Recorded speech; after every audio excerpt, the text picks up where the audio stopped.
So before I tell you about the shape of the evening and say a bit more about this 7 Steps to Enlightenment course that we're running this week and that you're effectively on, let me just introduce the team.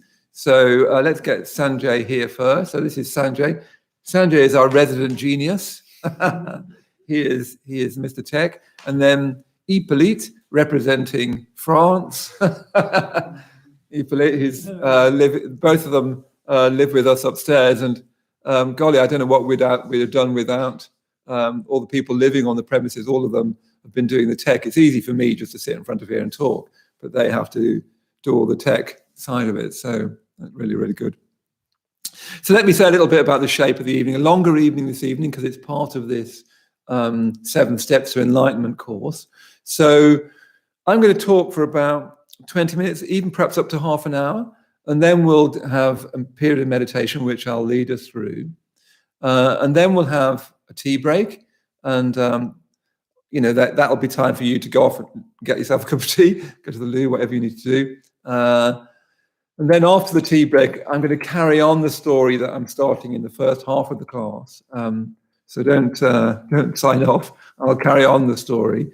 And then we'll have some question and answers. So one of the things I really love about this live stream is that you and I can interact. I can't always answer everyone's questions, obviously, but we can interact. And so there's time for questions. So you'll see in the chat box to the side, I think it's there, you'll see that you can, put your questions and do the wave emoji. And there's been lots of emojis. I've never seen so many emojis. Anyway, there's been lots of emojis. And I keep on touching my glasses because they keep falling off and I can't go to an optician to get them tightened, anyway. So do sympathize with my glasses situation on the chat. If you have questions, put them into the chat and the guys here will collect them together and ask me in that second half of the class. And then we'll finish the whole evening with another meditation. So by 9 o'clock, you'll have done 2 meditations. You'll have heard more of the story of Buddha's steps to enlightenment that we're following in this course. And you'll have a chance to ask me questions about that. So that's the shape of tonight. And it's part of this 7 Steps to Enlightenment course that started Monday morning and culminates in a day-long retreat on Sunday in which we're going to be celebrating the enlightenment of the Buddha. So I hope you'll keep tuning in. Tomorrow night, it's going to be Jan of Archer again, carrying on the story. Last night, I think it was Jan of Archer. The night before that, Subhadramati. So you keep tuning in. You'll follow the whole story of the Buddha until we have this whole day retreat with all kinds of events. You can have a look at our listing for that, all kinds of events that day. It's celebrating the enlightenment of the Buddha. In fact, tomorrow night is the full moon. So really, strictly, that's Buddha Day. So do tune in tomorrow, but do tune in for the whole of the course. Yeah. So that's what we're doing, 7 Steps to Enlightenment.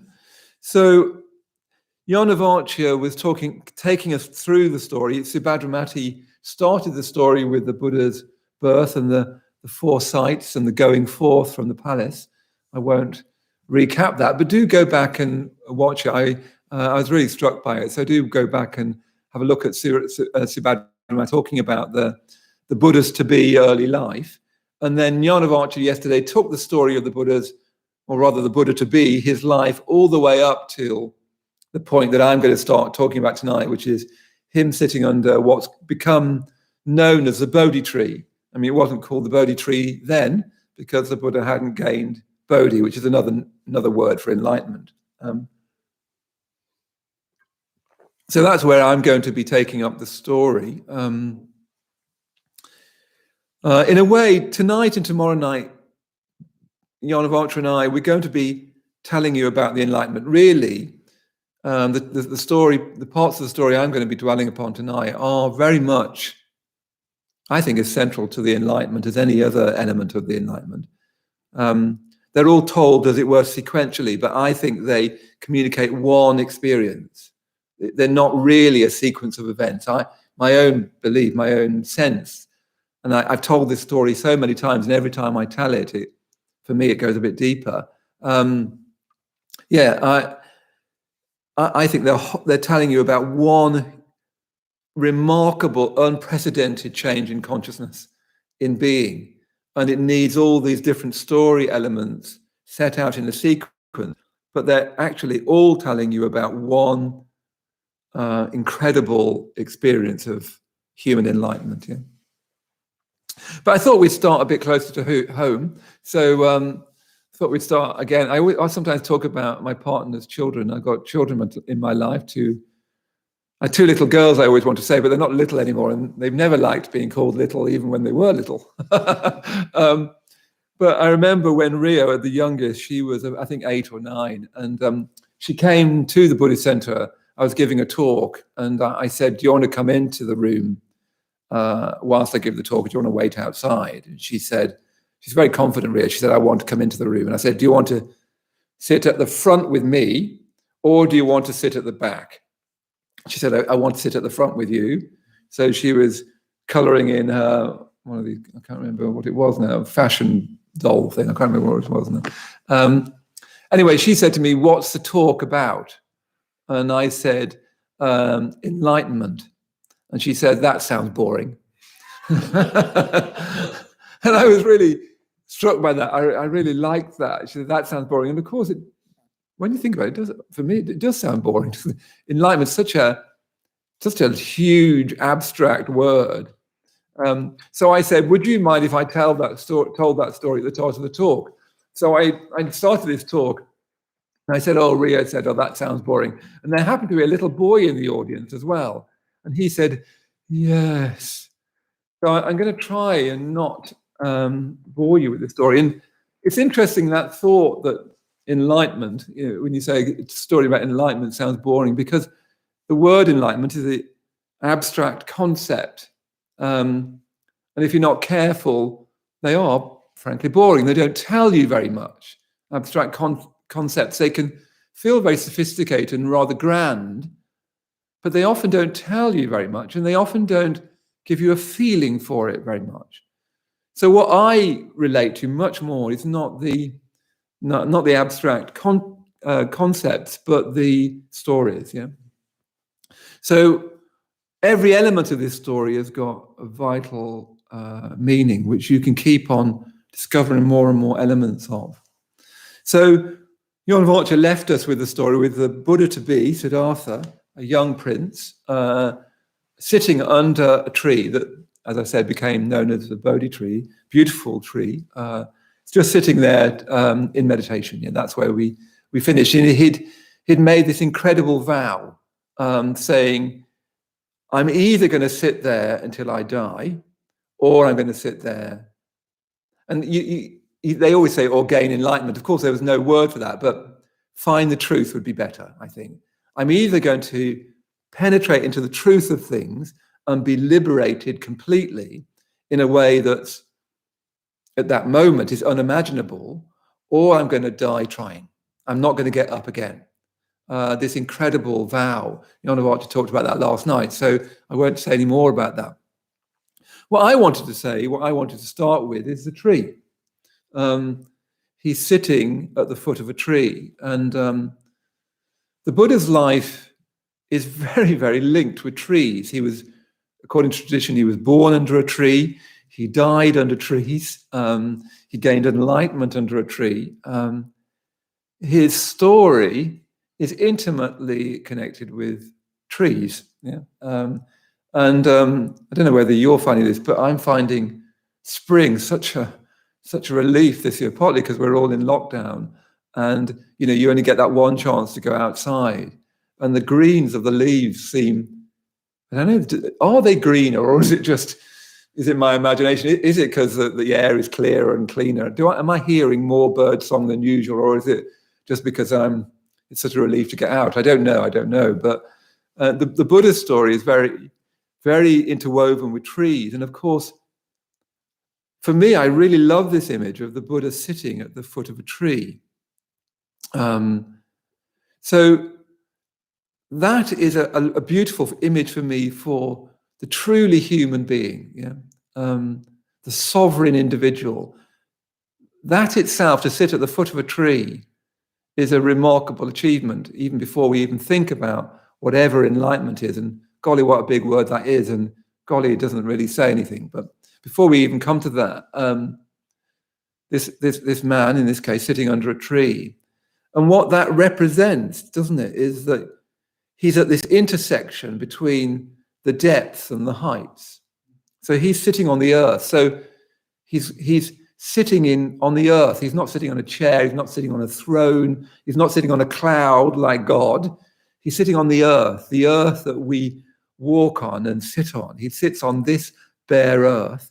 Beneath him, the roots of the tree reach deeper and deeper. You know how so much of the tree is underground. And isn't that true of ourselves? So much of ourselves is underground, is deep underground, yeah? And the Buddha to be is in receipt, in my imagination, he's in receipt of all of that.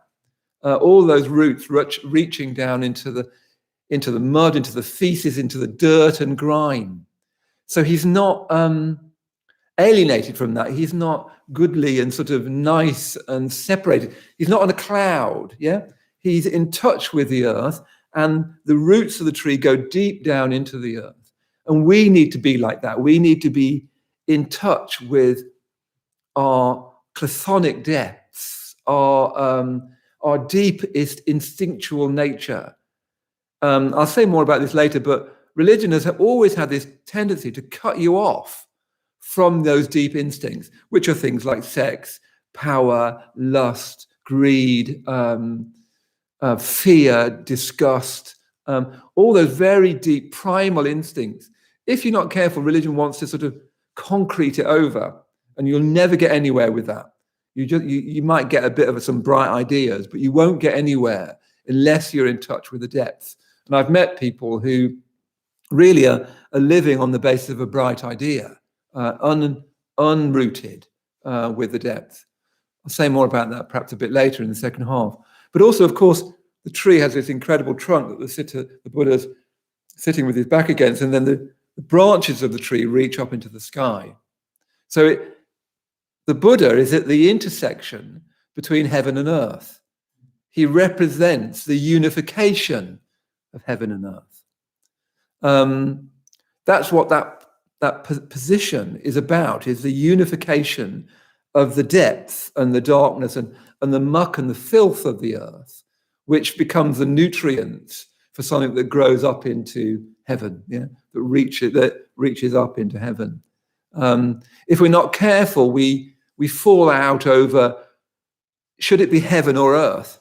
Is it about going deep or is it about going high? Actually, you need to do the both. And the tree is a wonderful example of that. And enlightenment, any kind of human progress, can only take place, never mind enlightenment, never mind Buddhism, can only take place if you've got those both principles of reaching down into the unknown, into the depths, into your history, into your culture, into those deep instincts, and reaching up into something beyond you, above you. Yeah, you need both. Absolutely, you need both. And the bigger the root system, the greater the reaching up. Yeah. So that's just a little bit on the tree. But the other thing I really love about this symbol is that this tree, according to Buddhist cosmology, according to Buddhist myth, is at the center of the universe. It's called the Vajrasana, our retreat center, which we've sadly had to close, of course. It's called Vajrasana as well, and we've built the whole purpose-built retreat center around this myth of the tree, the place of the tree at the center of the universe. And according to Buddhist tradition, it's the first part of the universe that coalesces in any new world system, and it's the last part to disappear. So do you see how symbolically, by symbolically, I don't mean fancifully, I mean the truth that it's getting at. I don't mean a sort of pretty picture of where it's getting at, but the truth of where it's getting at. It's saying that enlightenment is the core of human life. It's the core of the world. It's the core of the universe. The metaphor is saying that the enlightenment is the central, most important event in the universe. Yeah? It's as if the metaphor is saying all of nature culminates in this enlightenment of the Buddha. Yeah? Whatever this enlightenment is, it's central, it's core to everything, not just to human beings, but to the whole of the universe. Now that's might sound a bit grand, but that's a myth. And I think, in fact, I'm convinced that there's something completely truthful about that. Yeah? So there he is, sitting, the Buddha to be, Siddhartha, sitting in this cross-legged posture at the base of the tree, of the Bodhi tree, as it came to be called, and he enters into meditation. And you have to imagine him. He's not the golden figure that you see behind me. You have to imagine this. It looked like a beggar, basically. It looked like a street kid, painfully thin, filthy, nothing like a golden figure, nothing as religious as that. It would be somebody you'd want to avoid on the street, yeah, basically. But there he is, sitting, meditating, closing eyes, and he enters into this incredible meditation based on this commitment, which I'm going to talk about a little bit later on. And according, again, to the tradition and according to the myth of the Enlightenment, and by myth I mean a story which you can never get to the bottom of. That's what myth is. It's a story that holds within it all this information, a little bit like a dream or a poem can hold all this information like in this capsule that you can keep on discovering. Yeah? So in the myth, as the Buddha's meditating, all these demons appear. In this incredible, you see these wonderful paintings of the Buddha sitting in this meditation posture, surrounded by this kind of halo of demonic figures.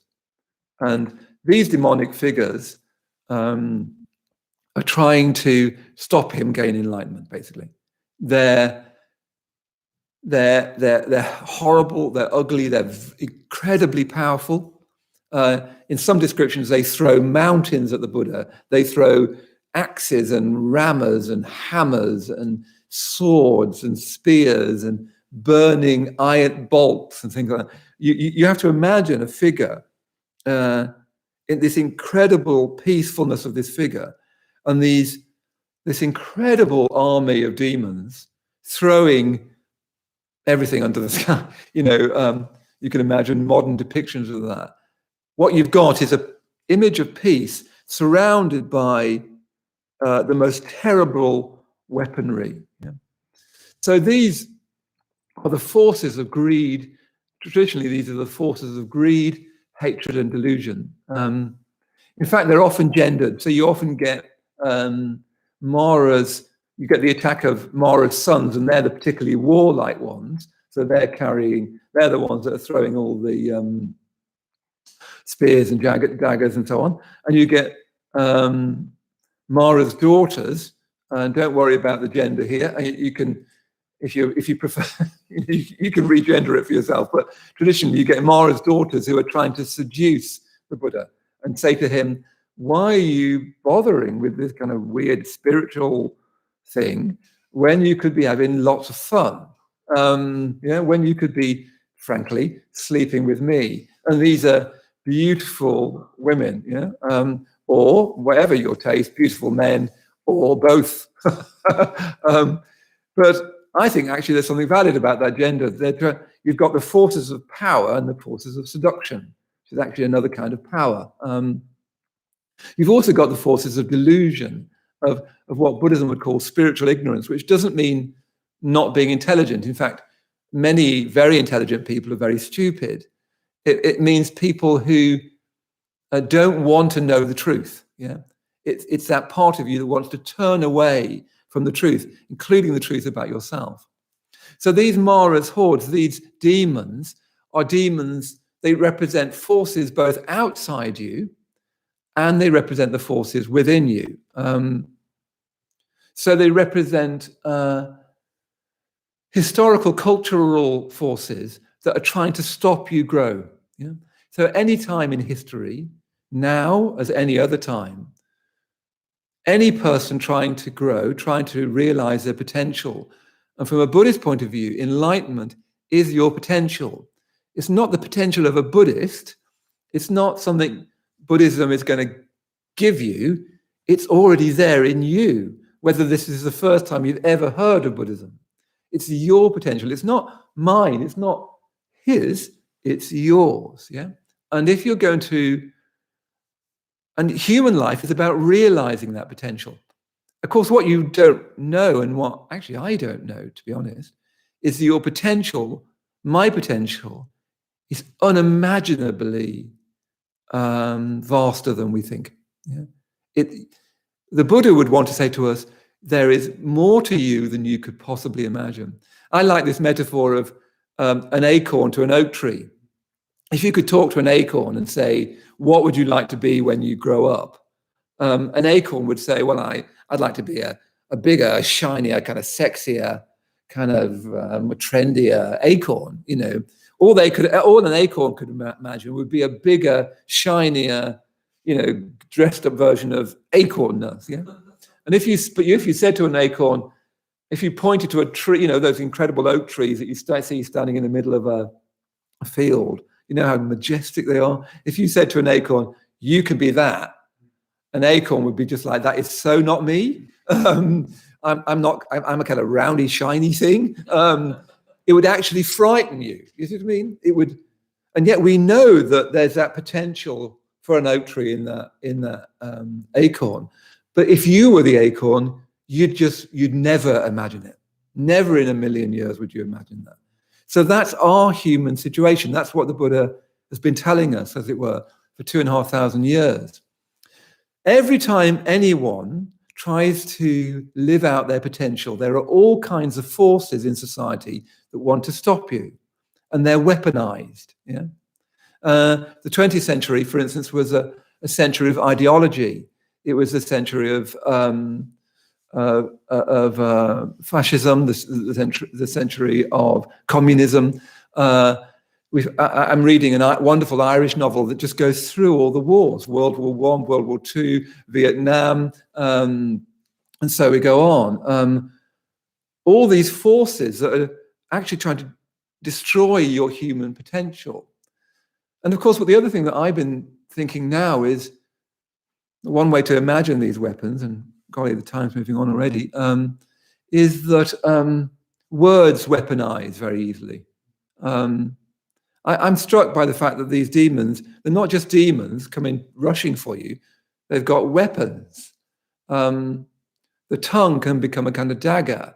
The Facebook feed can become a kind of javelin. Words are easily weaponized, and they often weaponize words make you feel guilty, or they try to make you feel afraid, or they try to make you feel small, or they try to make you feel hatred. You can say words that try to make people hate people. You can say words to make people frightened, and so on. All of us have had words that weaponize. Yeah. One of the things. Anyway, let's forget that for a minute. I'll do for that. And so that's so much to say about that. But perhaps you might have some questions about that. Something I've been thinking about a lot. I've been noticing that the strange power of words and how they can distort human beings and how they can crush one's potential only too easily. But of course, these demons are also the demons inside you. In fact, the reason why they're demons at all is because they are both outside and inside you. So those weaponized words I was talking about, I bet you've used them yourself. I bet you have. I bet you've waded in with an opinion before you've listened to the points of view. I certainly have. So the reason things become demonic is not because they're sort of ghouls out there. It's because they live in here and out there. They move. They're like ghosts. They haunt us. So these are the sort of demons that we have in our own life. They're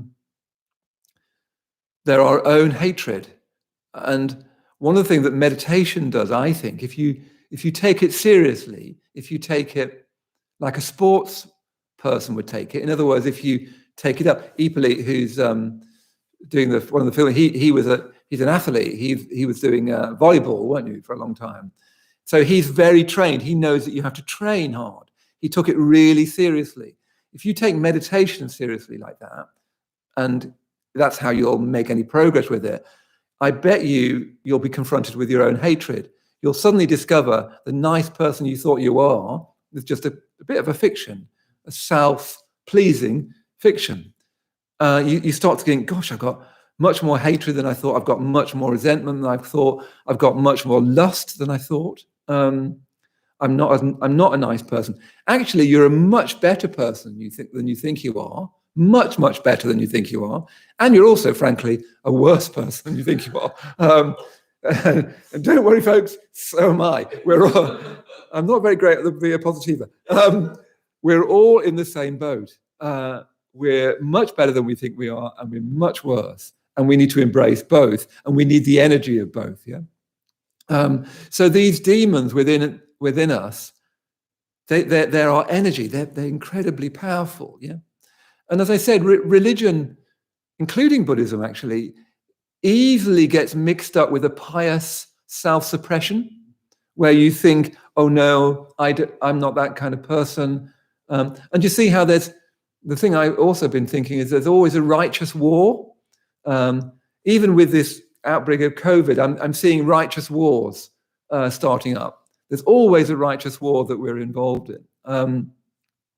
So yes, religion is often gets associated with pious suppression or earnest goodliness. But what we need to do actually is be in touch with all these very, very deep energies, and we need to transform them. So what happens, I won't tell the whole story just now because I want to make sure we have time for meditation. I'll continue this story in the second half. But what happens is these weapons are being thrown at the Buddha. And again, you have to imagine these are incredible forces of power, the power of lust, the power of greed, the power of sheer human stupidity, bearing down on potential, on actually an unlimited potential, or at very least the potential for an acorn to become an oak tree. And what happens is, as those weapons move towards the Buddha, they're transformed into flowers. They're transformed into flowers, and the flowers drop around the Buddha. It's almost like they just become the blossom that we've just had on the trees, the cherry blossom, the apple blossom. They're transformed into like a confetti of flowers that carpet around the Buddha. That's an incredibly profound image, and I want to leave us with that image. And I want to try and see if we can take our own tiny, tiny baby step towards that image in the meditation just now. But let's just have a moment to think about it. So what you've got is all these forces which we want to think are out there. I was, just to be a bit confessional, I was a bit stressed this morning. At the moment, there's lots going on that even when you're running a Buddhist center and helping to run a Buddhist center, there's lots going on. And what I was noticing, as soon as I get stressed, and we all get stressed, I get stressed, you get stressed, really isn't easy, isn't to blame somebody else. To think, oh, well, poor me, or whatever it is. It's so difficult to just say, this is the kind of pattern I get into. What's going on here? It's so easy to say, this is caused by outside of me. So what we do is we create demons around us. And we say, those demons are making me frightened. Those demons are making me stressed. Those demons are threatening me. Those demons are making me angry. Those demons are making me want to be indignant about something. Those demons are making me want to tell people what they should do. We put them out there.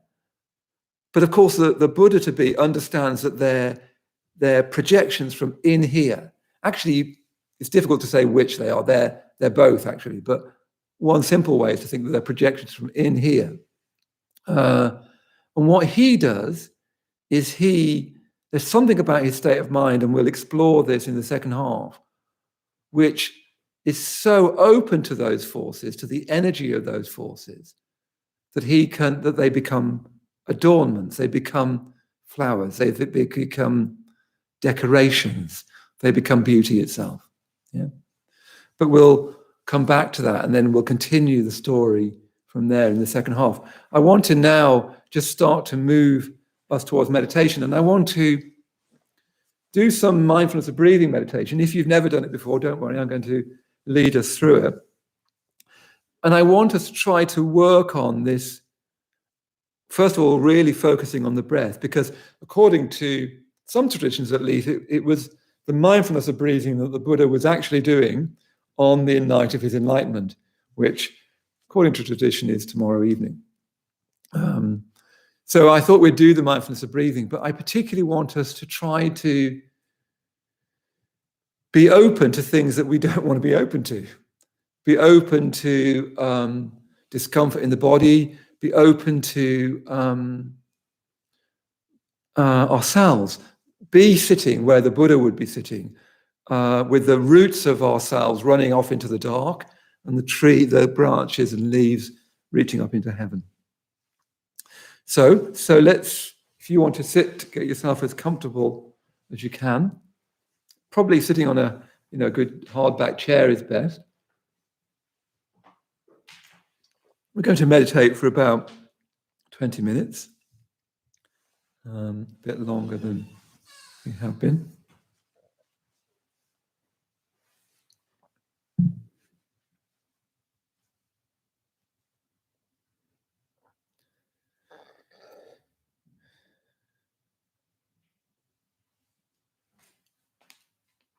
And you might even want to turn the brightness down on your screen at home. Turn the lights down like we've just turned them down in the center. You might want to turn them down at home. And when you're ready, closing your eyes.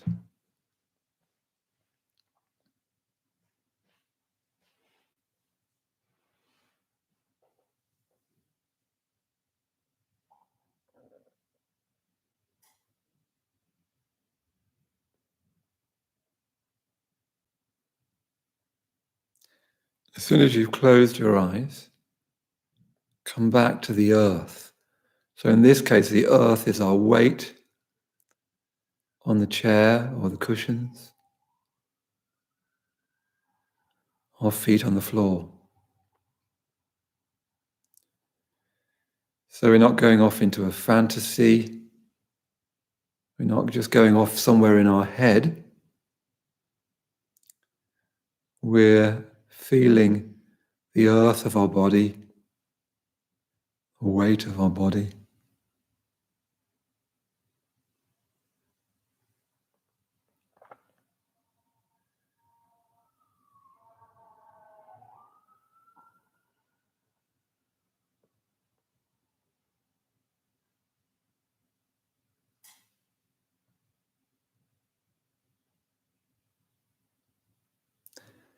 And you're trying to feel the actual experience, not what you think you can feel.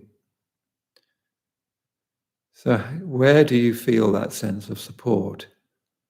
On your backside, on the soles of your feet.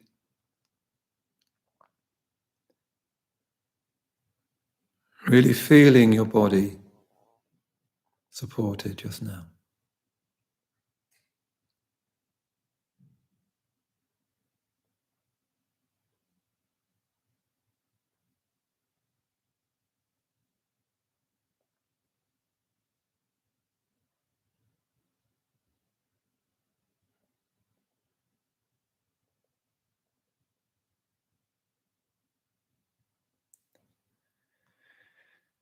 And then softening your eyes. So we're easily slightly screwing up our eyes or furrowing our brow.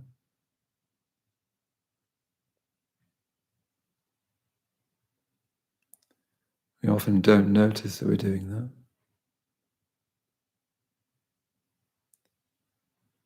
So just see if you can soften your eyes and your brow.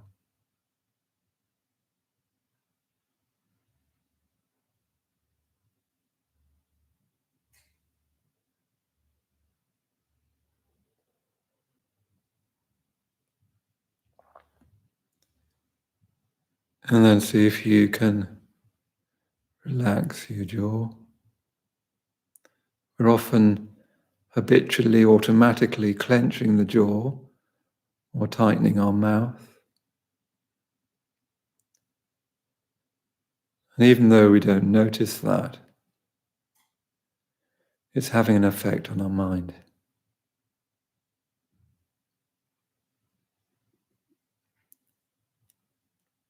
Just see if you can let go of the jaw a bit.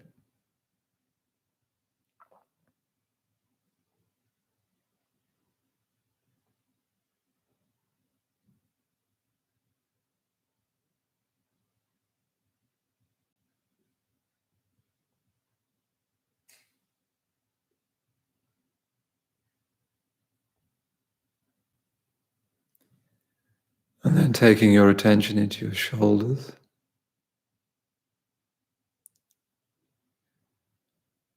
Again, really try to feel your shoulders. Can you actually feel them just now? What do you feel? Try to be really clear about that, not what you think you feel or what you think you should feel, but what you actually feel in your shoulders.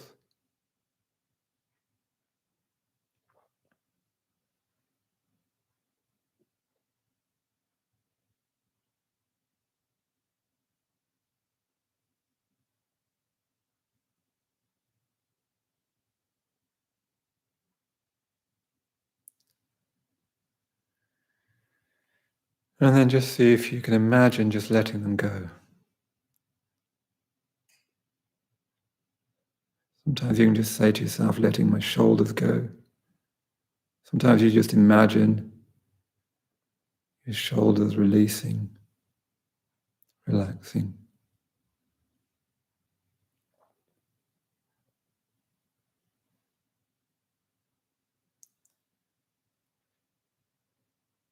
Imagining those muscles of the shoulders smoothing down, calming down.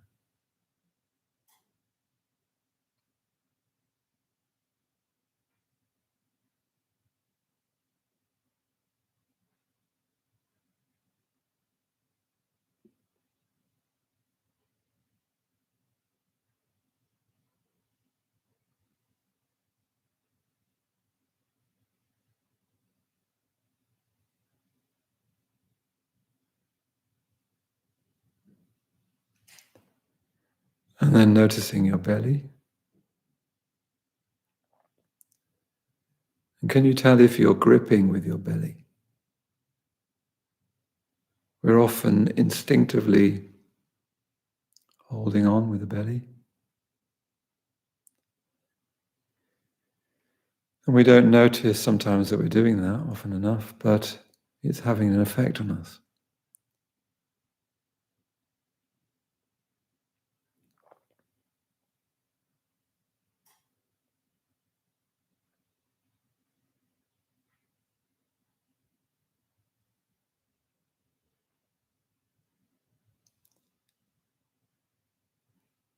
So calming your body, calming your mind.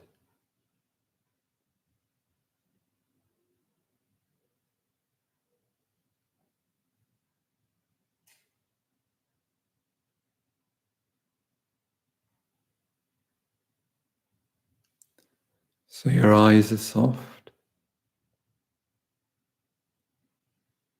You can unfurrow your brow.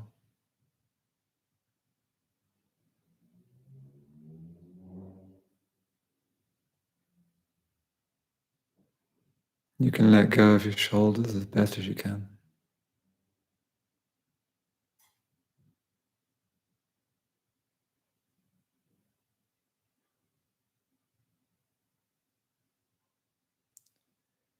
And you can soften your belly.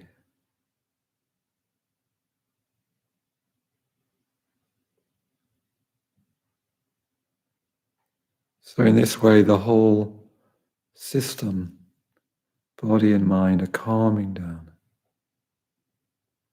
quietening down.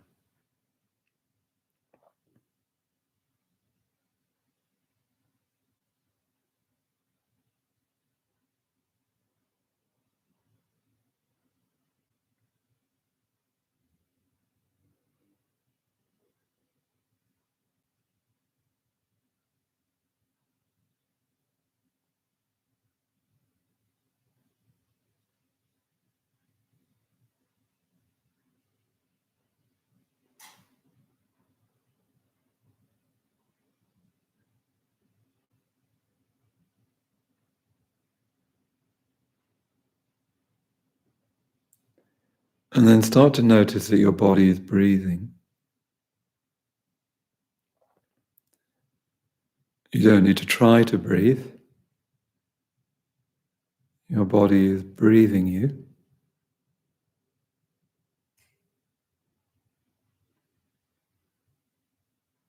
And see if you can focus your awareness. See if you can feel your breath coming in and going out.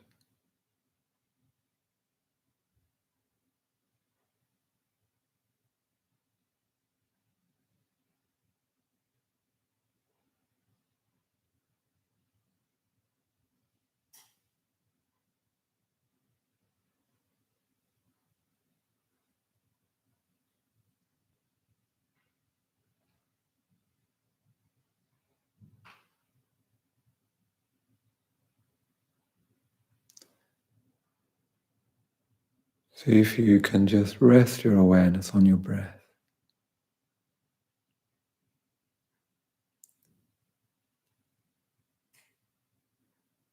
If your mind goes away, that's all right. That's just what your mind does. Everyone's mind does that.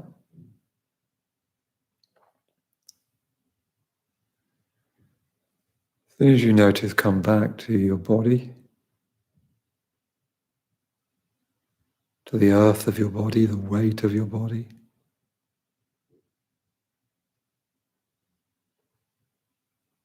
And come back to the sensations of breathing.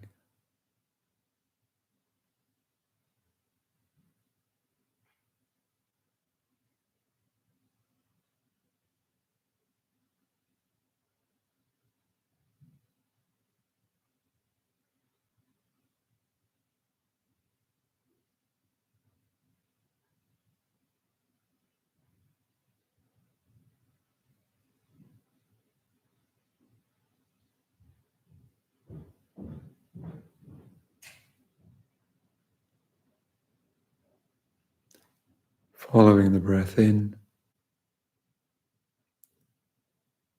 following the breath out.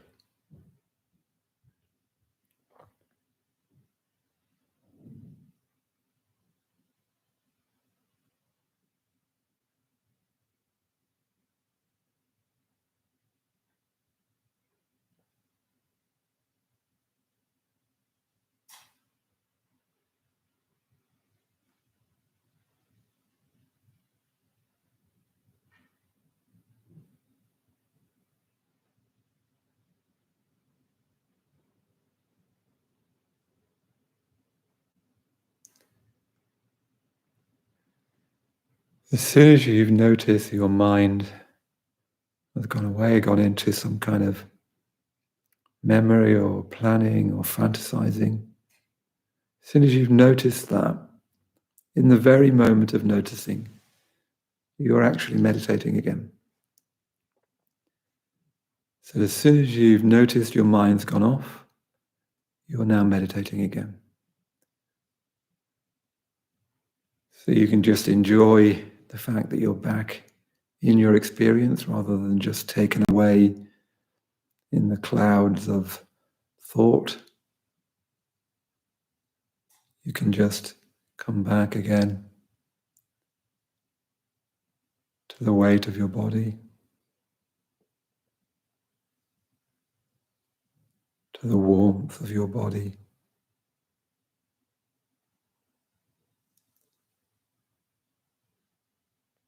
and to your breath.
So having gathered some awareness around the breath,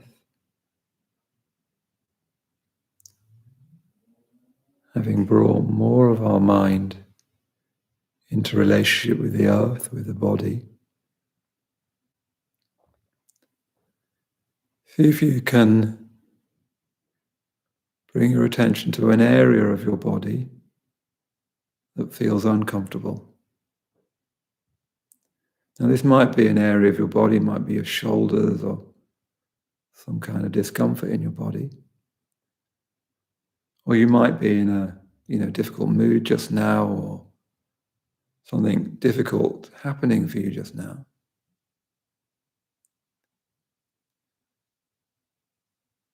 And these things become demons to us to the degree that we feel threatened by them. It's natural enough to feel threatened by physical pain, of course. Even discomfort threatens us.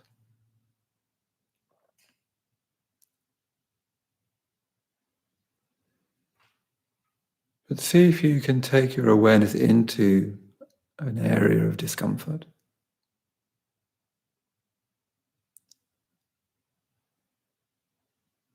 And see if you can feel it just as it is, without reacting to it in your mind, without trying to avoid it, without tensing around it.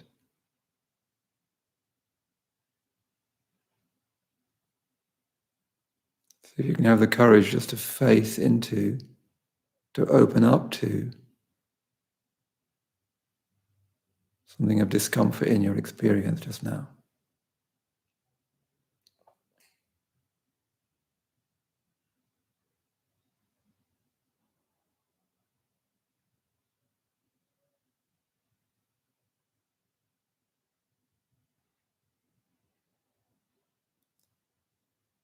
So it's counterintuitive, but you're trying to cultivate a sense of welcoming, that you're just opening your mind to that sensation, feeling it,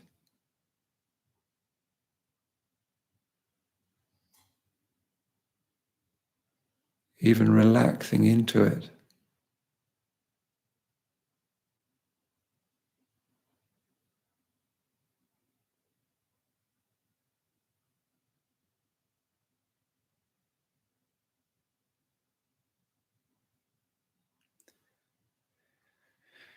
If you find that a bit much, if it's too unpleasant, then just back off for a moment, come back to the experience of your whole body sitting here.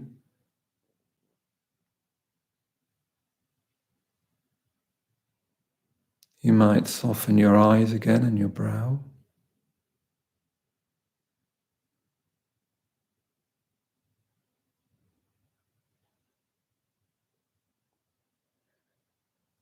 You might relax your shoulders again and your belly.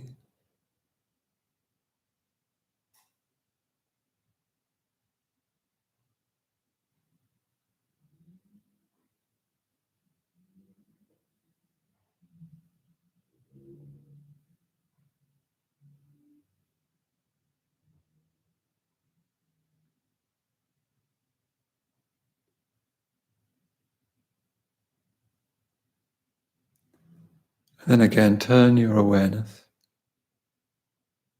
to an area that feels uncomfortable in your experience, even if it's only slightly so.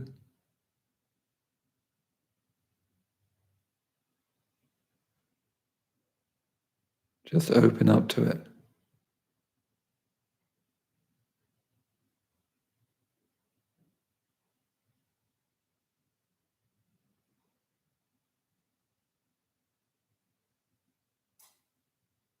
Instead of running away from it, move towards it.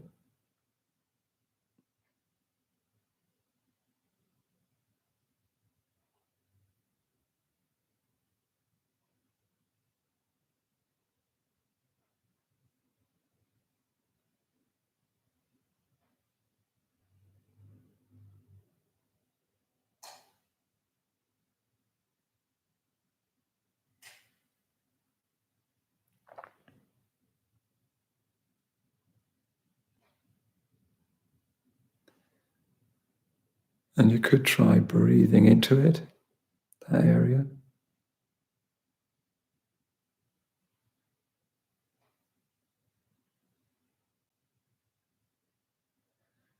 Imagining the breath going into that area.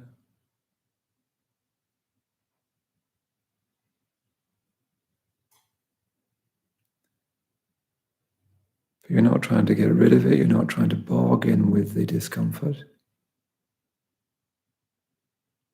You're trying to just feel it as it is, without reacting in your body or in your mind.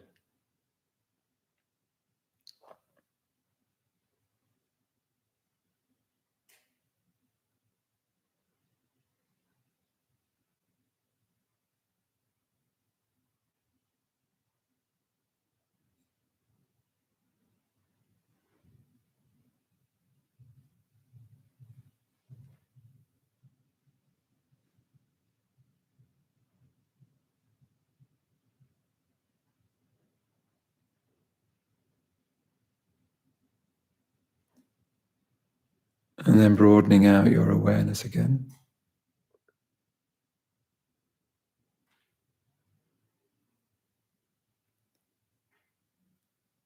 Feeling your weight on the body, feeling your weight on the ground.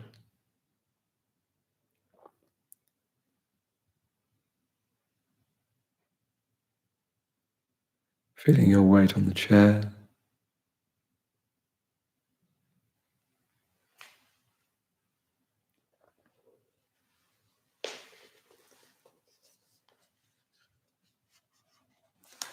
And I'll finish the meditation by reading you a very short poem.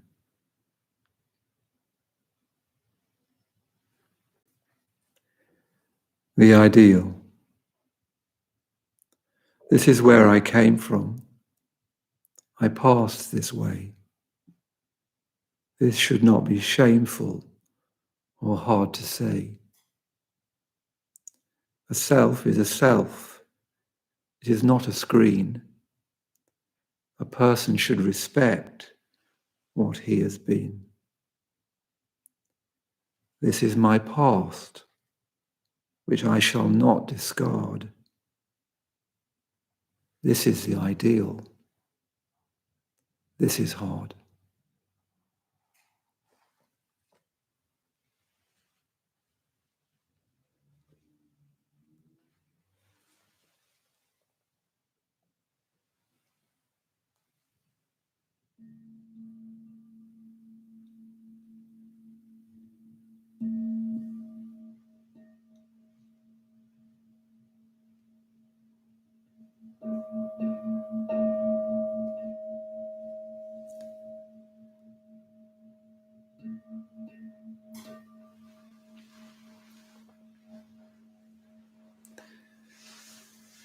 So when you're ready, opening your eyes and coming out of the meditation.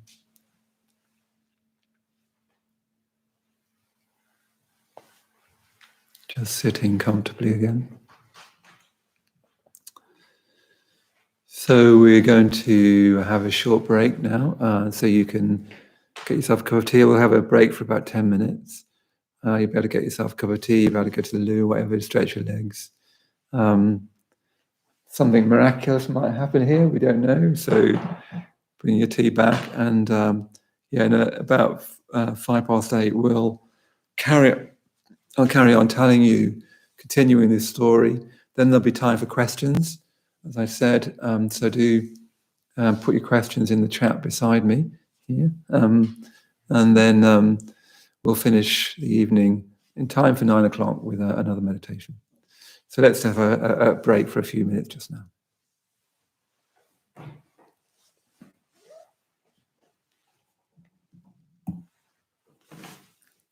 Come in.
Well done, Matt. That's great. That's great. Thank you very much. We've got such a talented community. That's Matt from my community. Diane also just joined us. We've got a GP and a saxophone player.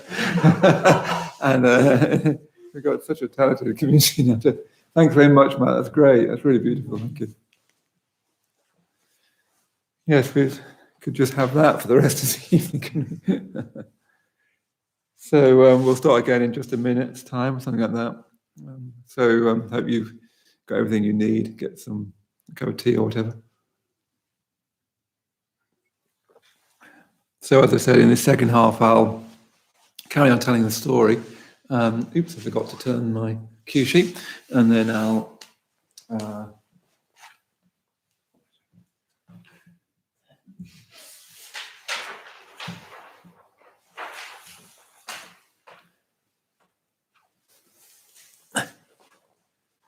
I've scribbled a few notes on a flip chart behind the camera, which I sometimes need, but mostly don't.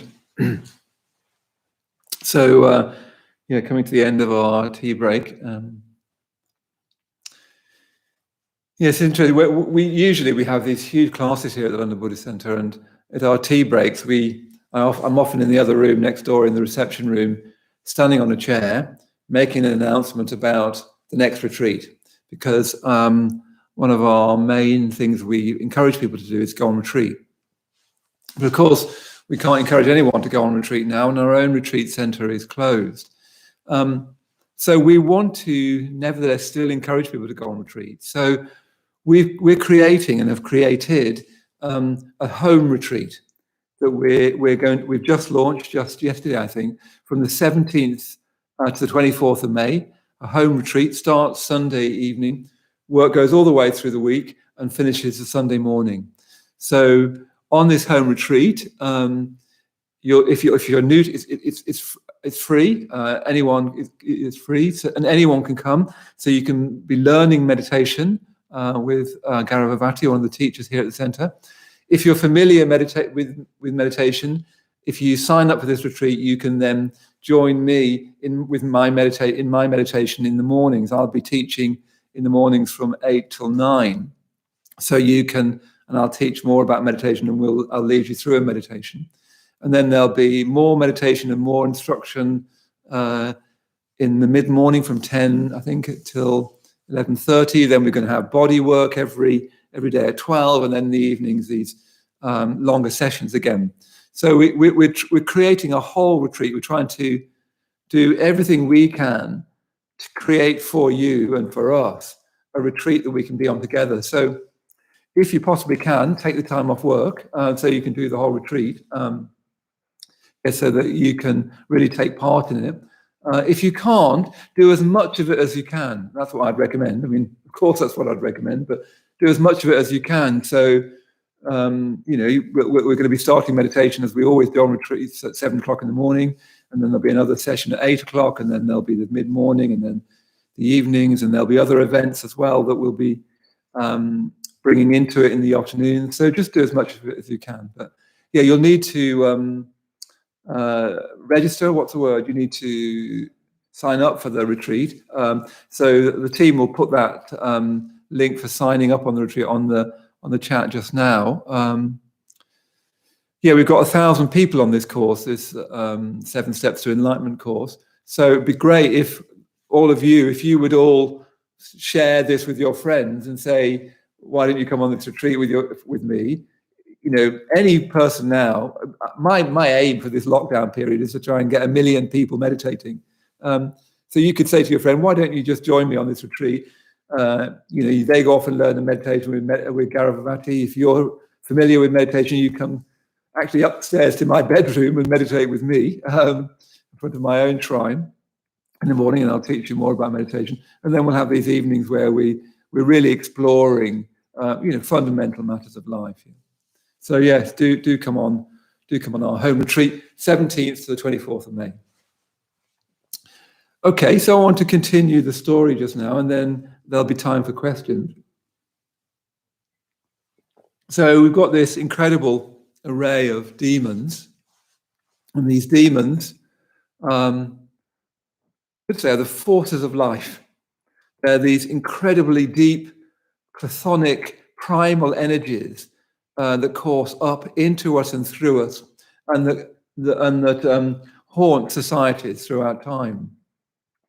If you think you haven't got them, you need to think again. I remember once, again with my partner's daughter, with Alex, the oldest, when she was very small, carrying her somewhere, and it was very crowded, and somebody bumped against me. I was carrying a little girl, and somebody bumped against me, and I suddenly felt my wolf nature.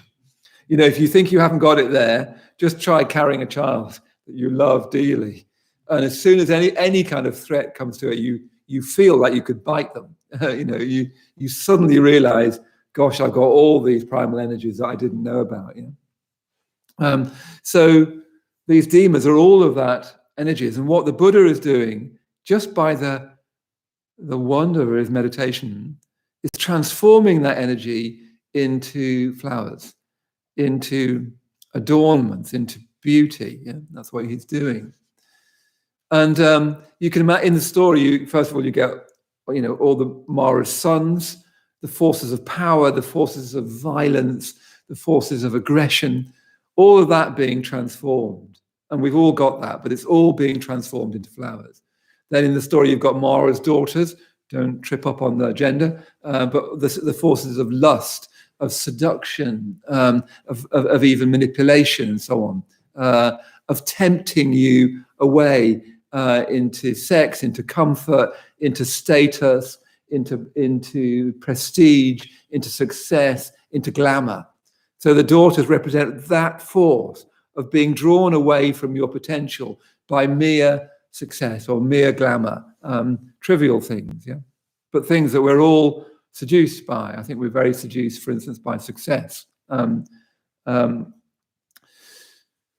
of those can shift the Buddha from his quest for enlightenment. He is bound to become enlightened, and none of these forces can move the Buddha. So Mara, who is sort of like the king of the gods, as it were, the great demon father of these sons and daughters, has got one last trick, one last attempt to stop the Buddha becoming enlightened. As I say, even though it's said as a story that stop him becoming enlightened, I think it might be better to think this is all part of the Enlightenment experience. It's all happening in one moment, but it's being told as a fairy story, and it's being told in images, because images very often get deeper than abstract concepts. So Mara, and it's interesting, the word Mara it simply means death. So the force, in other words, all the forces of death, and he is the sort of king of death. He says to the Buddha, basically, who do you think you are? Who do you think you are to sit here at the Vajrasana, at the center of the universe, and gain enlightenment? So do you see how this is the forces of doubt, of doubt? They go very, very deep indeed. Either doubt in oneself or doubt in value and meaning. We sometimes have both, but we either don't think we can do much or we don't think there's much that can be done. Yeah. So Mara represents the forces of doubt. He's saying to the Buddha to be, who do you think you are? What makes you qualified to sit here under the Bodhi tree and gain enlightenment? This is an absolutely crucial moment in the story. And what the Buddha does, he doesn't say anything. What he does is he reaches out his hand and he touches the earth. And in some of the later descriptions of the Enlightenment, it's beautifully described, this earth-touching gesture. You might have seen images of the Buddha with his fingers touching the earth like that, yeah, which you can't see because my hand's underneath the screen. I can't levitate. Anyway, yeah, so his hand's touching the earth, which you can't see. It's very striking, isn't it, that? Who do you think you are? And he touches the earth. As soon as he touches the earth goddess arises. I find this, I don't know, endlessly beautiful. When we first imagined this retreat center, and we knew we wanted to base it around the Vajrasana, and in the retreat center, you'll see it when eventually we're able to go there, this huge Buddha figure that we commissioned from Chintamani, a wonderful sculptor who's actually did the image behind me. It's in this earth-touching mudra. When we first imagined it, I wanted in the other corner to have the earth goddess arising. We couldn't quite run to that, but that's what I would have liked. Because I think this is absolutely crucial. She comes out of the earth goddess, and she comes out of the earth to her waist, which is... Anyway, she comes. I keep thinking you can see the whole thing. Anyway, she comes out of the earth to her waist, and she basically says, I know who he is. She's there to witness everything he's done. She is the earth. And you see that this metaphor of the earth keeps coming back. He's sitting on the earth, and then as if to deepen and enhance the meaning of that, to deepen the meaning of that, he touches the earth, and then just from that touch, this goddess, this beautiful goddess, arises from the earth up to her waist and says, I've watched the Buddha to be through countless lives live an ethical, good, valuable life. I know who he is. I've seen him. Yeah, I've seen his practice of meditation. I've seen his practice of kindness.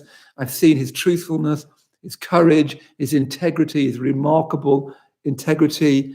I've seen his individuality. I've seen his strength. He can become a Buddha. He will become a Buddha, even. Yeah. So this arising of the earth goddess. How I read this, and there's so many ways to read it, is that all of this is attesting to that enlightenment itself, whatever it is, and it's a mystery, and we're going to explore that mystery with Jan of Archer tomorrow night, particularly on the full moon night of the enlightenment itself. It's the deepest mystery there is, deeper than God, deeper than human beings, the deepest mystery of human enlightenment. She's saying, the earth goddess is saying, it's part of nature, that I am nature and he is nature. And this enlightenment is the final flourishing of nature. So it's not a thought, it's not an ideology, it's not an ism. It's a shame we've got this Buddhism. It's not an ism. It's not some sort of fancy spiritual gymnastic. It's the ripening of something. What she appears to say is, just as a earth goddess would say, this apple can now fall from the tree because it is ripe. And I've seen it from a seedling grow into the tree, grow into blossom, become the red, the green, sour, hard apple. And I've seen it ripen. And now it's so ripe and it will drop from the tree. That's what nature does with apple pips. She's saying that's true of human Buddhas, that they can go from being the human being, the so failed, as it were, the so ignorant, the so immersed in hatred and greed and delusion. They can grow from that and become a Buddha, just as I don't know, swallows go south in just as apples grow, a Buddha appears in the world. It's something natural. It's something that you grow up into. Yeah, it's the idea of growth extended from the acorn all the way up to the oak tree. Yeah. That's what she's attesting to. That this enlightenment is not a thought. It's not an ideology. It's not a theory. It's the final ripening of humanity itself. We're going to come to explore that more tomorrow night with Yana Varcha. But let's open us up to some questions. We've got 2 questions so far. So let's explore some questions and then see how we go with that. Yeah, so the first one is, how do you think these sources of why do you think these sources of self-doubt and evil exist? How does Buddhism go about to explain the existence of this force? Yeah, it's a good question. The short answer is I don't know why they exist. I don't know that anyone really does. You could go on and on about why they exist. I find why questions problematic. They exist, don't they? That the Buddha is a kind of remarkable pragmatist. He didn't get into that. In fact, the Buddha, often he's described as having this metaphysical reticence. That's the word, metaphysical reticence. In other words, he'd want to say, never mind about that. Never mind about why this is there. He'd say, you've got it, haven't you? You know that bad mood you were in? You know you got into blaming your parents or the state or work, and you know that you got into this. That hurt you, didn't it? And it hurt people around you, and it wasn't in your best interest. That's not going to be how you grow. Why don't you grow? Yeah. So the Buddha was had a kind of an enlightened common sense. He's a very pragmatic. So he didn't tend to get into why questions. He tended to get into, okay, what's going on? How do you take the next step? Yeah? How do you take the next step? Lots to say about that, but that's probably enough of an answer for now, I think. Let's see what the next question is. Yeah, Adriana's asking, did Mara integrate into the Buddha? Because real enlightenment would mean the integration of all, including Mara. Is that right? Yes. You see, part of what's in that question that sparks off for me is the idea of Mara being basically the devil. And is the devil saved? Mara in Buddhism is a bit more like a figure of fun. He's a bit more ridiculous than that. He's like a trickster. He's like a prankster. He's not like the devil. So that it's perhaps important to say that. Interestingly, at least in the Buddhist sutras that come down to us, the stories and legends and parables and myths and teachings that come down to us, Mara appears after the Enlightenment as well. I think it's best to think of Mara as being always present, and actually particularly present when you are getting somewhere. Mara is particularly attracted to you when you grow. This is, I think, follows a basic principle that I know that Jan Avancha and Subhadamati have been talking quite a lot about commitment, and I think that's absolutely crucial. Mara only really appears when you commit to something. Yeah, until you commit to something, he's not that bothered by you. He'll just kind of play you a merry dance, as it were, talking highly symbolically. But when you commit to something, then all the forces that oppose that commitment start to rear up, don't they? So if you commit to, I don't know, running a marathon, your desire to stay in bed and be lazy and overeat or whatever it is, or not train, that really forcibly comes up. Until you make that commitment, that doesn't come up. When you commit to being honest, all the desire to slink away from that comes up. When you commit to being kind, you really get presented with your unkindness. Yeah. When you commit to being generous, you start to notice how mean you are. It's only when you commit to things with your heart, with your guts, that you evoke Mara in a way that Mara is often a good sign. I mean, my own life, one of the things that brought me to Buddhism was painting. I was at art school when I came here when I was 20, 25. And I remember the moment of committing to painting. Suddenly, I did this painting. I suddenly discovered I really want to do this. This is like not just mentally important, but this is massively important to me. This is touching something really fundamental to me. I want to do this, and I'll put myself out to do this. And as soon as I did that, the whole game of painting became serious. Yeah, your life only becomes serious when you commit to something. If you don't commit to something, you never grow up. You stay kind of shapeless and infantile. It's only when you commit to something, especially when you commit to something good, that you start to gain weight. You start to gain a kind of psychic muscle. Yeah, that only happens when you commit. And as soon as you commit, you feel opposing forces that start to test your strength. Yeah. What Buddhism would say is, why don't you commit to the most, to the highest, to the best? Commit to enlightenment itself. So I think one might think of Mara, the appearance of Mara, as a good thing very often. The forces that are trying to push you back in your box, the forces that are trying to keep you small, that try to keep you distracted, that try to keep you trolling through your Facebook feed or whatever. Yeah, Mara is attracted to success. That's one way of putting it. It's a spiritual flourishing. I don't know whether that answers your question, but that's where I went with it. Yeah. Is there anything? Yeah, there was another question about Mara, but I think you've answered.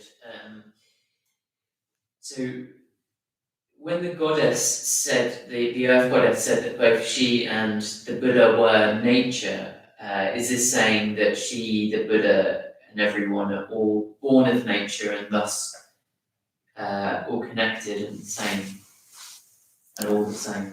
I think it's saying that to some degree, but it's saying much more than that. You see that the language of symbol is very important here, because we're talking symbolically, which is humans' way of talking deeply.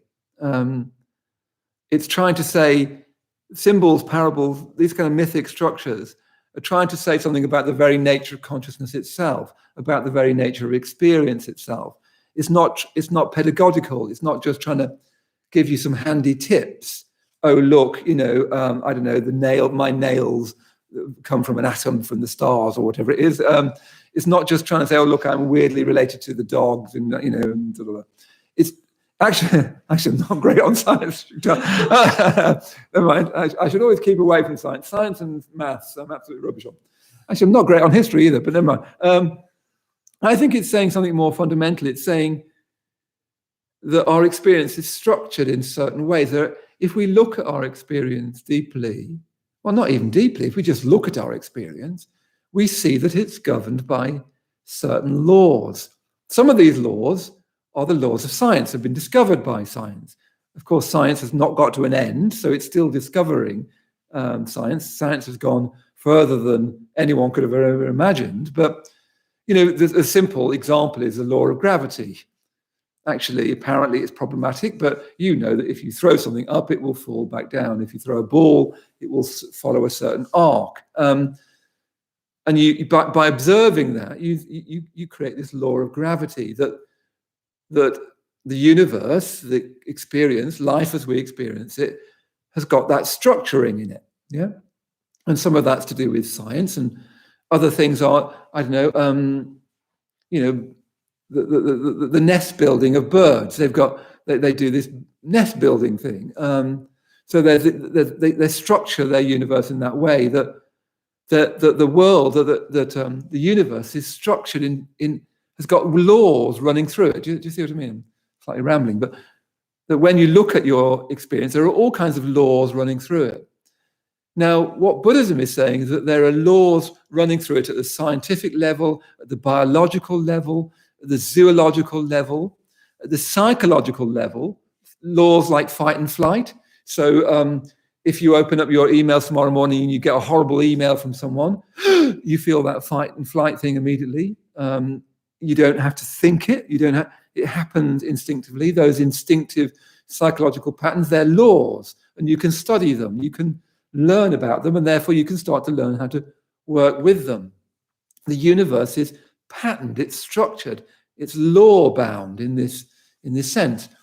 What Buddhism is saying is that there are laws that go beyond that, as it were, or laws that we don't really fully understand yet, but which Buddhism is trying to show you. So, for instance, there's a law of karma, which means that your actions have consequences, appropriate consequences. That what happens to you is the sort of thing that happens to you. I was talking to a friend I was actually talking to Matt this morning about this, that, do you know when you talk about, I don't know whether you have this, but you know when you talk about your friends and things that happen to your friends, don't you often notice that what happens to them is just like them? The person that's loved and honored is somebody who's very loving. The person that is aggressive gets avoided. But even more mysteriously than that, you often look at your friends and people you know, and they very rarely act out of character. You actually feel yourself that you're completely free, and you're just making spontaneous decisions. You're free, but all your friends weirdly just seem to act out of character. All the things that happen to them seem to be the sort of things that would happen to them. Like me getting stressed this morning, that's the sort of thing that happens to me. Yeah. Sanjay, who I know very well, he doesn't seem to get stressed. It doesn't happen to him very much. Other things happen to him, but I won't go into that. So there's a law, what Buddhism calls the law of karma, that your actions have consequences, appropriate consequences. And without you knowing it, you're co-creating your world, that your world fits you like the play fits the actor. Yeah, the play and actor are both part of one whole. Yeah, and you can if you learn that law, you can learn to be a different actor in a better play. Yeah, you can learn to be the hero of your own life, as Dickens said, or the heroine of your own life. So that's the law of karma. But it then says that there's a law above that. Above, I'm using above metaphorically, a law deeper than that, you could say, which is the law of dharma, which is much more difficult to describe. To the degree to which you act on the basis of karma, and you don't need to take my word from this. All you need to do is, after this live stream, do something friendly to someone, do something that's generous, and you start to feel the universe changes immediately. All you need to do to change the universe is be generous. All you need to do is be honest. And immediately the universe, i.e. the bit of the universe that you are living in, which is the bit you know best, starts to change. Yeah. So that you can fashion your life. And what happens as you do that, as you make use, so to speak, of the law of karma, you become a healthier, happier, more effective, more courageous, more outgoing human being. You become, in a word, less selfish, less egotistical.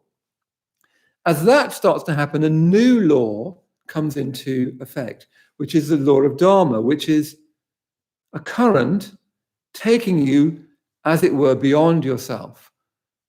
A current that takes you up to Buddhahood. As soon as you stop acting on the basis of vanity, ego, pride, self-concern, you start to feel something pulling you, something that feels even mysterious, even mystical, pulling you, as it were, a current taking you to enlightenment itself. And again, that is natural.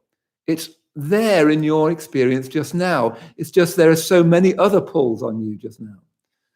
So you've got this universe of being which is law-based, is patterned at the lowest level, as it were, by geological laws, by protons and all that kind of stuff, all the way up to your potential to enlightenment is there as a law in you. The more you let go of egotism, the more you'll feel some new consciousness arising from your old consciousness. It's easy to sound a bit, pseudo-spiritual about that. But you'll have a taste of it even now, even to the fact you're watching this stream. You've got some taste of that. Yeah, we've got a few more. Yeah. The next one that fits with that is another one about what the Earth Goddess said. So, do you think belief in multiple lifetimes is necessary to really commit to Buddhism? That's a really good question. Really good question. Whose question is that? This is Anna Hayward. Anna, hi there. Nice to see you. Yeah, really good question. I mean, Buddhism is very clear that all schools of Buddhism has taught rebirth, or sometimes called re-becoming. And if you think you understand it, pause, because you probably don't, and I don't. Yeah. So it doesn't mean reincarnation. Reincarnation means that, basically under all this, there is a me that exists and that gets born in another life as another person. It doesn't mean that. I don't know what it means, to be honest, but Buddhism always teaches that this life is not it. It's very, very clear. The Buddha explicitly denied nihilism. In fact, he seemed to think it was worse than eternalism. He thought it was not only wrong, misguided, foolish, but also ugly, which I think is interesting, that he thought nihilism was ugly. So Buddhism always has this core belief that there are lives, that this journey towards this enlightenment is a journey of lives.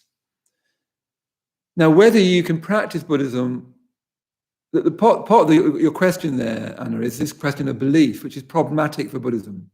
A belief, I don't know about belief, it's a problematic word. I don't know. I don't know whether there is rebirth. I'm more and more inclined to think there is. I certainly hope there is, but hoping there is disqualifies you. I'm more and more inclined to think there is, and I'm more and more open to it. I've even had what I can think of, at least, as a memory of a previous life, only one, and very, very, very long time ago. I'm not claiming anything from that, but I'm personally more and more open to it.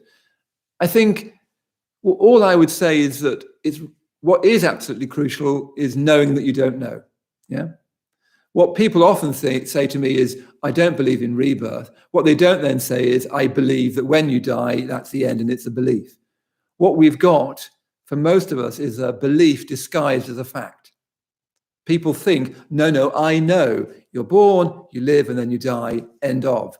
That is a belief. It's an unsecured belief. It's an idea. It's a theory. It's an even ideology, which you have picked up. It is not your experience. You don't know. Yeah? So I think to practice Buddhism seriously and valuably, you've got to have that don't know. Yeah? At least you need to be open to, I might have this badly wrong. Otherwise, it's a bit like saying to an acorn, going back to that metaphor from first half, what do you think about who, something? And they just answer as an acorn, yeah? If you just stick to what you think you know, you'll never grow, yeah? So you definitely need that openness, but you don't need to believe. I think belief is a bit problematic. I think what you do need to be is open to your experience and open to question. Yeah. So we've got a question from Dara, who's 9 years old. Oh, wow, great. You might be our youngest viewer. Congratulations, that's great. His name's Dara. Dara, hello there, Dara. Where are you from? And Dara asks, is there anyone alive today enlightened like the Buddha? Not that I'm aware of. Is a short answer, Dara. Not that I'm aware of. Having said that, and immediately following that, I've met people. Well, firstly, I directly know people who are much more developed than I am. Yeah. In a sense, that's all I need to know. I need to know that I've got more growing I can do. You're 9 at the moment. That's fantastic. What I would need to know if I was you now, I'd want to know, golly, I can get more and more genuinely grown up, because you probably already know, even at 9, that some of these grown-ups aren't so grown up, are they? They don't seem to be so grown up as you might hope. Even grown-ups act foolishly. So I definitely know people who are more developed than me. My own teacher, Urgyen Sangharakshita, the founder of this movement, is probably the most developed person I've ever met. I can't prove that, and people have different opinions about him, but from my point of view, in my meetings with him, I've never met anybody like it. He seemed to me to be in touch with, he died only very recently, and I knew him relatively well. He seemed to me to be in touch with something really, really beyond me. So I've never met an enlightened person, and my own teacher has never said that he was enlightened, but I've definitely met people in touch with something that goes beyond me, way, way beyond me. And in a way, that's all I need to know, that there is more growing to be done. I don't know whether that answers your question, Dara, but yeah, it's a really important question. Maybe related to that, how is enlightenment not a goal? And how is enlightenment not a goal? Yeah, it's a great question. Reminds me slightly of, I was asked to do a radio program once, and the program was on failure and how you dealt with failure. And, we had this, I didn't actually there was a round table discussion, and I didn't find I had very much to say. And we talked about failure.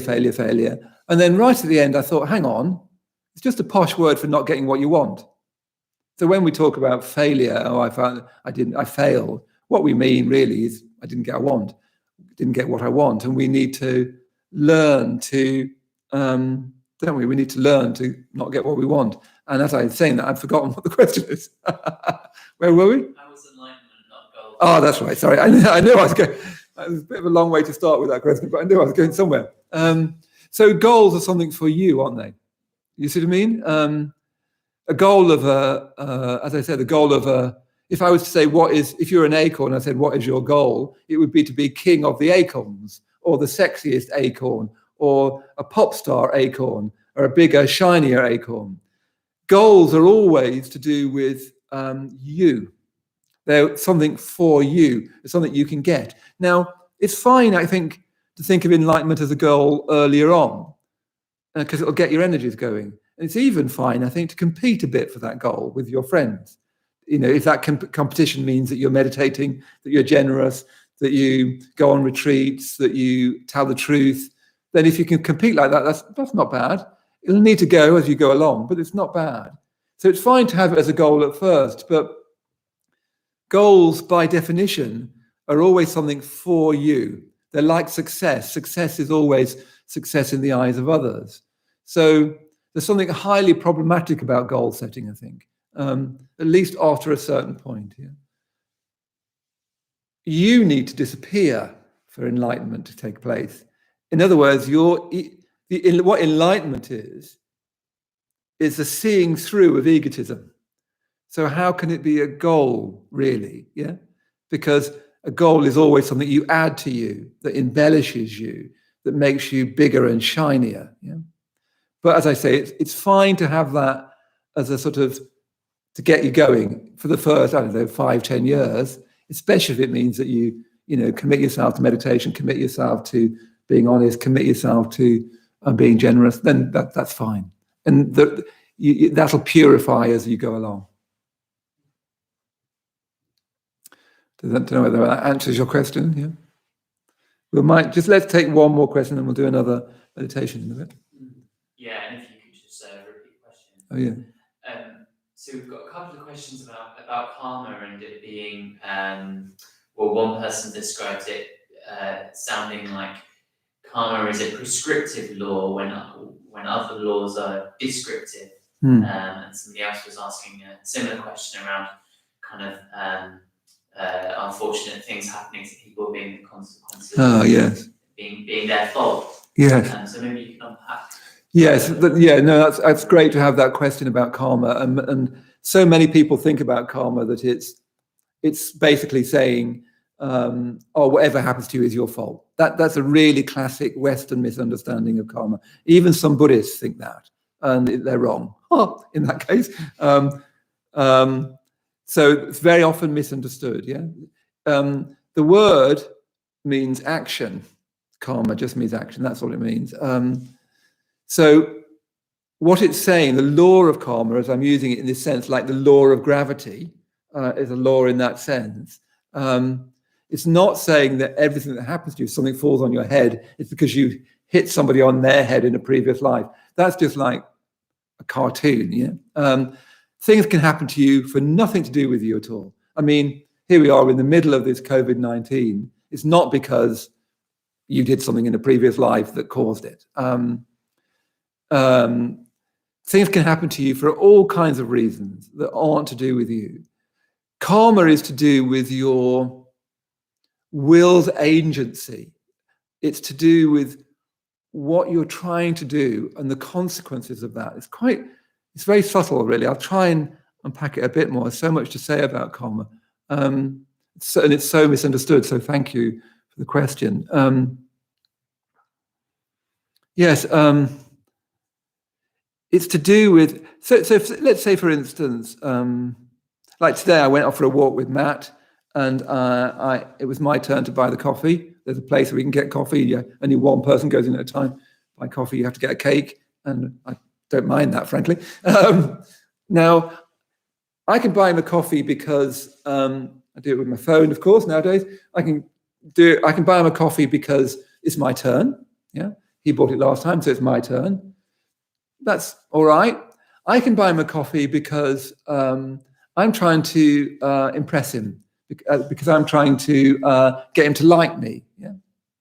Or I can buy him a coffee because I like him and he's got less money than me. Actually, doesn't matter whether he's got less money or not. I just want to give to him because I like him. I do like him. He's a really good man. So do you see? It's the same action. It's a bit trivial example, but sometimes trivial examples tell you more than grandiose ones.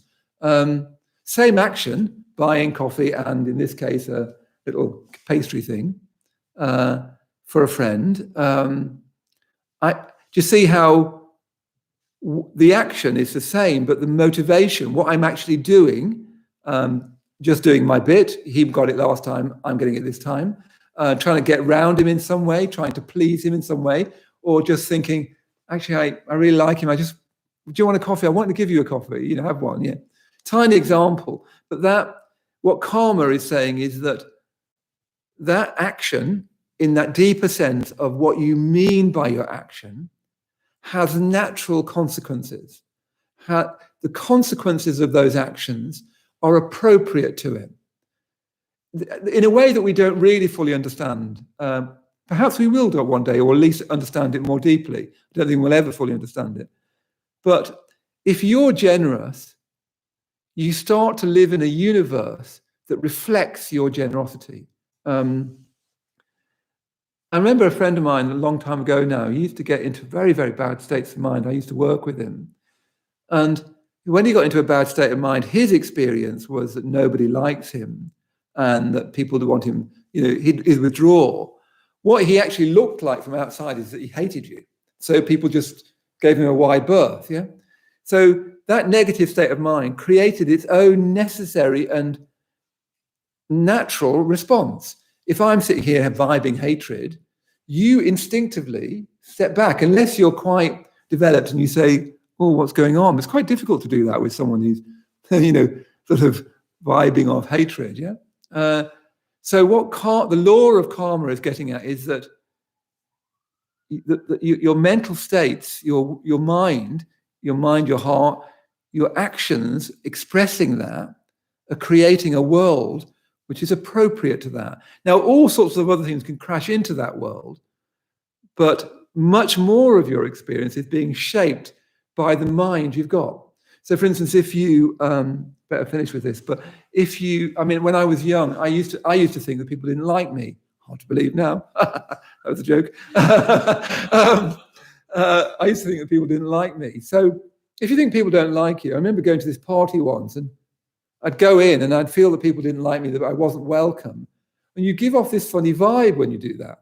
You sort of look a bit suspiciously at people, and then they pick up on that and they slightly back off from you.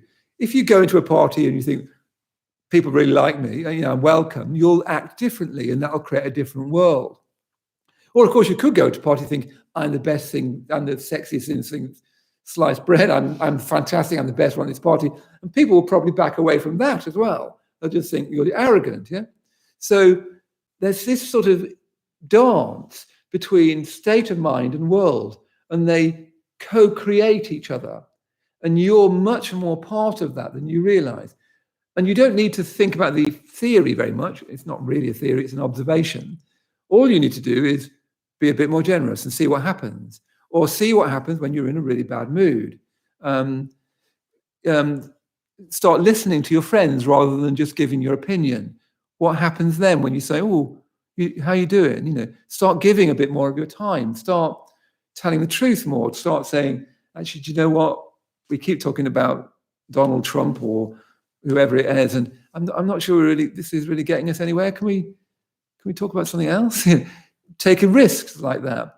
The world, the universe that you are a part of, like I said earlier on, changes, instantly changes. It might be minute, but it changes in that moment. That's what karma's getting at, yeah? It's not saying that everything that happens to you is your karma. It's like it's trying to get you to observe your experience. The Buddha keeps saying, look at your experience. He's not trying to sell you something. He's not trying to, spin this Buddhist thing on you. He's just saying, look at your experience. When that happens, what happens? When you're generous, what happens? When you're mean, what happens? Yeah? Just look.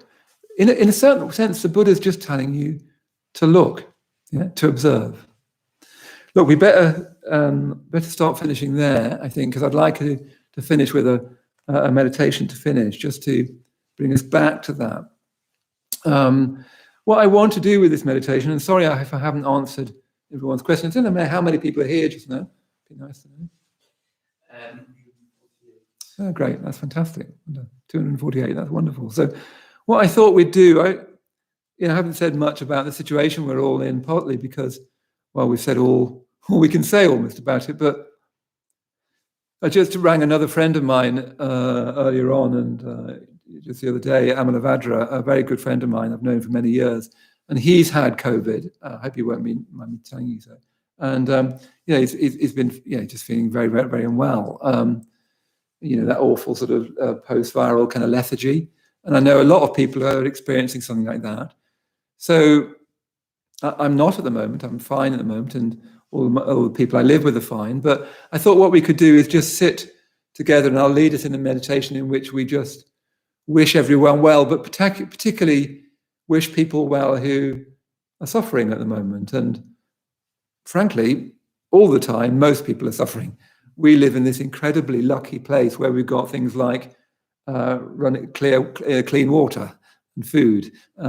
We might complain about the queues, but there is food. So we're incredibly lucky. So let's be aware of our good fortune, and let's just sort of wish people well. But I also even want to go a bit further than that. I want to include the dead. Someone was asking about previous lives just now, and I was saying that more and more I'm open to the fact that this life doesn't just end. Nothing else ends like that. Why should our life end in this dreadful nightmare nihilism that we've cooked up which we believe to be a fact. I don't know, and you don't know, but let's just wish the dead well. Why not? My father, he died, I don't know, 20 years ago now, and he's still here with me. I write poems, and he keeps stepping back into my poems, and I just want to say, I want to, shake his hand like I did so many years ago. Still, he's got hands just like me. I want to sort of wish him well. So let's finish by just doing, just wishing people well. We don't know much about life or death, so let's just wish everyone well, especially those who are suffering at the moment, and those who have moved on into this mystery that we don't know anything about. And then we'll finish. We won't do this for very long, but just enough to settle down again. So when you're ready, closing your eyes.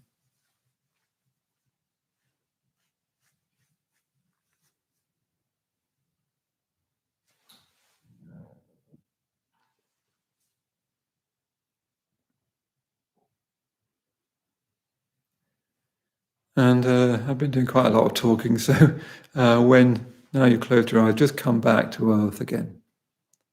Come back to touching the earth. Come back to your weight on the cushion.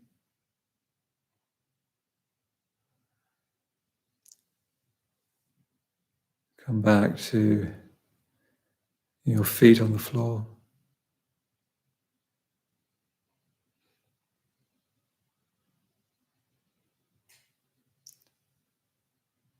Come back to your body.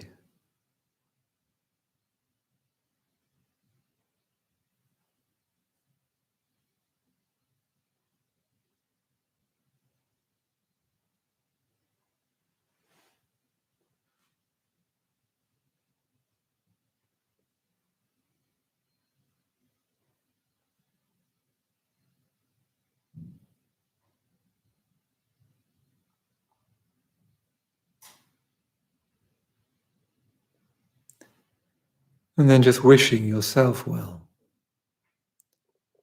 You might just say to yourself, may I be well.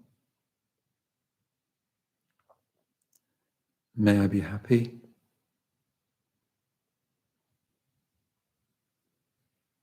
May I be free from suffering.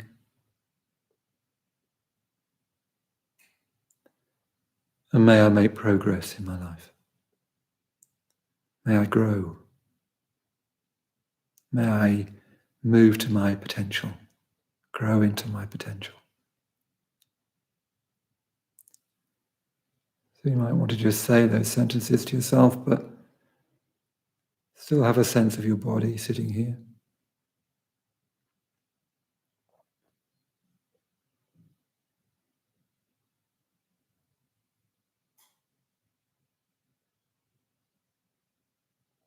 May I be well.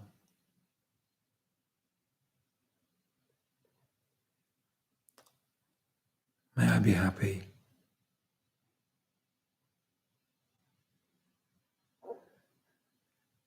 May I be free from suffering.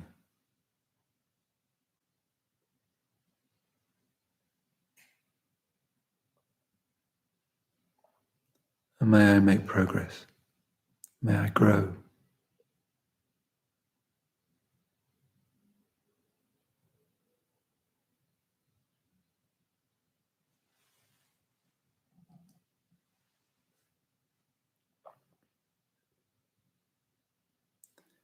And then if you've got any friends or family that are unwell at the moment in any way,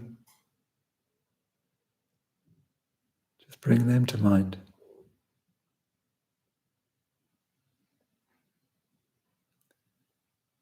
May they be well.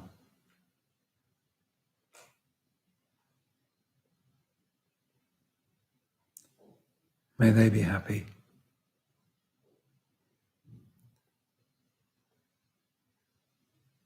May they be free from suffering.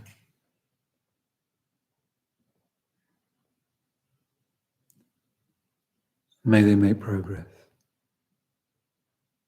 So you don't need to worry too much about the sentences, you're just wishing them well.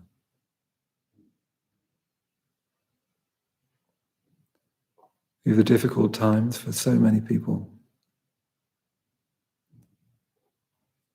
And you can help with that by just wishing people well.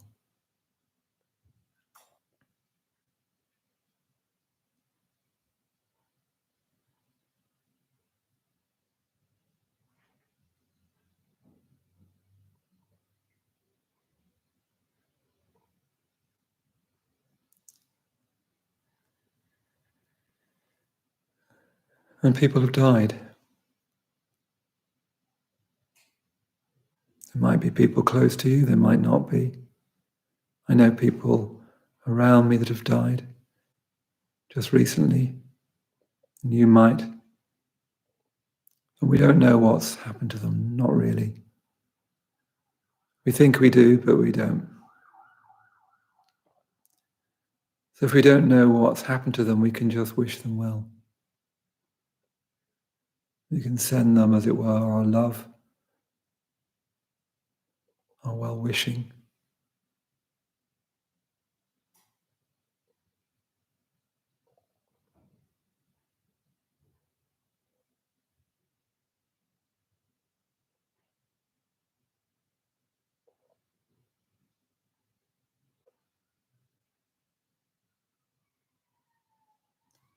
May they be well. May they be happy.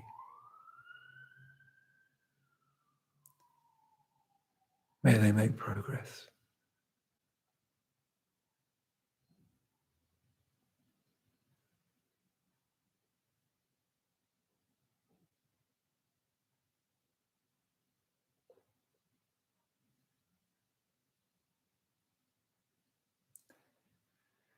And then coming back to your weight on the chair or the cushions, to your feet on the floor.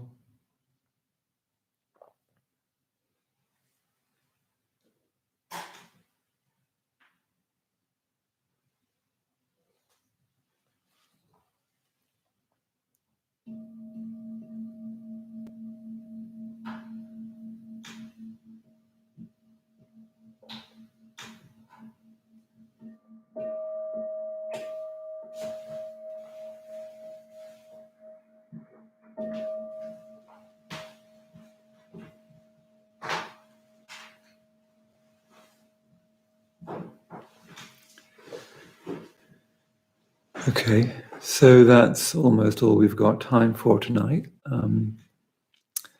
Just to say, obviously, that if you can make a donation to the London Buddhist Centre, that would be great. There's a link underneath this video to our Just Giving page. Normally, when I first used to be on the team for the Wednesday class, I used to be one of the people with Sibadramati, actually, when we were young, holding the bowl for donations. And the whole centre runs on generosity. It runs on generosity. Yeah. None of the teachers here at the centre are paid. We want to create a culture of giving, not a culture of exchange. So if you can make a donation, that we really need it. Obviously, you can imagine we really need it. The best for us is a monthly donation, but if you can't do that, just give a one-off donation. It also, I think, helps you feel actively involved in this course, not just sort of tuning into a television station passively. But yeah, if you can possibly give, that's great. And thank you to all the people who have given. A lot of you have given, and not just people who come to the London Buddhist Centre or have got done, but people who have never stepped in the doors of the London Buddhist Centre. So if you can give, that's great. That would be great. And have a look and click on the link below this video. And then, tune in tomorrow night as our course continues. So Jan of Archer tomorrow evening at 7:00 will explore still more the mystery of enlightenment. It's a full moon night tomorrow night. The night itself, as it were, is a very, very special night. Stay on with the course all the way up to this day retreat. We'll celebrate Buddha Day on Sunday with a day-long retreat. And then even from there, we're going to be taking you on to an actual home retreat from the 17th to the 24th. But that's all we've got time for now. So I hope to see you again. I know I can't see you, but in my mind, I sort of can. So I hope you'll tune in again soon. And yeah, that's all for now.